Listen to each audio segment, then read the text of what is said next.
মুখ্যমন্ত্রী নগর পথ নির্মাণ প্রকল্পের আওতায় 2023-24 অর্থ বছরে বরাদ্দকৃত অর্থে শনিবার শিলচরের ক্যান্সার হাসপাতাল রাস্তার কাজের শিলান্যাস করলেন শিলচরের বিধায়ক দীপায়ন চক্রবর্তী। একই সঙ্গে সরকারের বরাদ্দকৃত 2,95,08,000 টাকা ব্যয়ে কাছাড় ক্যান্সার হাসপাতালের ড্রেন ও রাস্তা নির্মাণের শুভ শিলান্যাস করা হয়।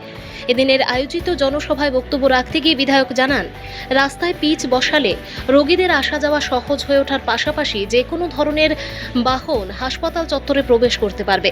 শুধু তাই নয়, জমা জলের সমস্যা থেকেও মানুষ কিছুটা হলেও পরিত্রাণ পাবেন। কংগ্রেসের তীব্র সমালোচনা করে বিধায়ক দীপায়ন চক্রবর্তী জানান, ড্রেনের কাজ ভারতীয় জনতা পার্টির আমলে শুরু করা হয়েছে।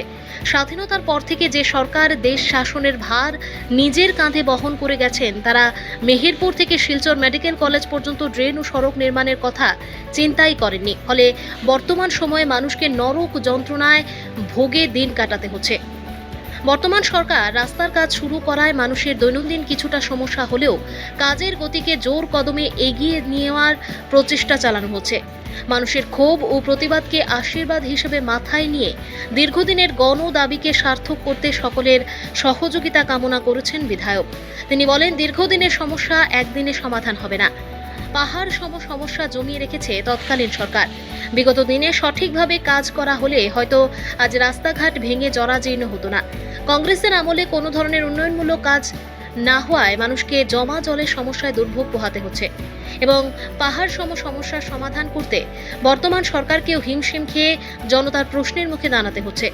তৎকালীন কংগ্রেস সরকারের তীব্র সমালোচনা করে বিধায়ক আরও জানান, মুখ্যমন্ত্রী উন্নত পথ নির্মাণ প্রকল্পের আওতায় 2023-24 অর্থ বছরে শিলচর শহরের রাস্তাঘাট উন্নয়নের জন্য 48 কোটি টাকা বরাদ্দ করা হয়েছে এবং এই প্রকল্পের মাধ্যমে শহরের আরও 2টি রাস্তা নির্মাণের প্রস্তাব মুখ্যমন্ত্রীর কাছে তুলে ধরা হয়েছে। তারাপুর ওভারব্রিজ থেকে শুরু করে রেলওয়ে গেট এবং নাঙ্গিরখাড়ির নেতাজি স্ট্যাচু থেকে মেডিকেল পর্যন্ত রাস্তা নির্মাণের টেন্ডার চলতি মাসের মধ্যেই হয়ে যাবে এবং আগামী সেপ্টেম্বর মাসের প্রথম সপ্তাহ থেকে 2টি রাস্তার কাজ যুদ্ধকালীন তৎপরতা শুরু করার এদিন আশ্বাস দিয়েছেন বিধায়ক।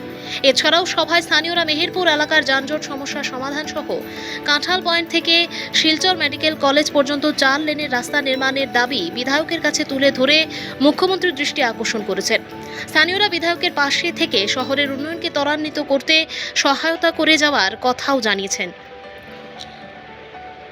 Bureau report, Assam prime network. যদি আমি মেডিকেল কলেজ পর্যন্ত দেখি, তাহলে এই যে কাজগুলো, ড্রেনের কাজ, প্রপার ড্রেনের কাজ কিন্তু ভারতীয় জনতা পার্টির সরকারের আমলে শুরু হয়েছিল।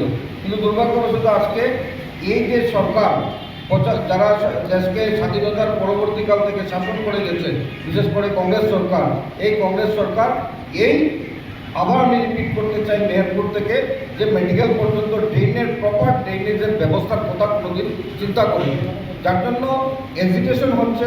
এই এজিটেশনকে আমি আশীর্বাদ হিসেবে দিচ্ছি। সেটা মানুষের দাবি, গণদাবি, সেটা আমাদেরকে করতে হবে। কিন্তু সাথে সাথে আমি আপনাদেরকেও সেটা বলতে চাই যে দীর্ঘদিনের সমস্যায় একদিনে সমাধান করা সম্ভব না। এই সমস্যা পাহাড় জমিয়ে রেখেছিল কংগ্রেস সরকার। এই কংগ্রেস সরকারের পিরিয়ডে যদি ড্রেনগুলো হতো, তাহলে আজকের দিনে এই রাস্তাঘাট ভাঙতো না আর জমা জলের সমস্যা হতো না। মূলত কংগ্রেসী সরকারের শাসনে এই কাজগুলো করতে পারেনি, তার ব্যর্থতার জন্য আজকের দিনে শিলচরের মানুষ জমা জলের শিকার হয়েছে, রাস্তাঘাট ভাঙচুরের শিকার হচ্ছে। আমাদের সরকার আসার পর আমরা দায়িত্ব নিয়ে প্রত্যেক রাস্তার সাইডে ড্রেন, সেগুলো কাজে আমরা হাত দিয়েছি।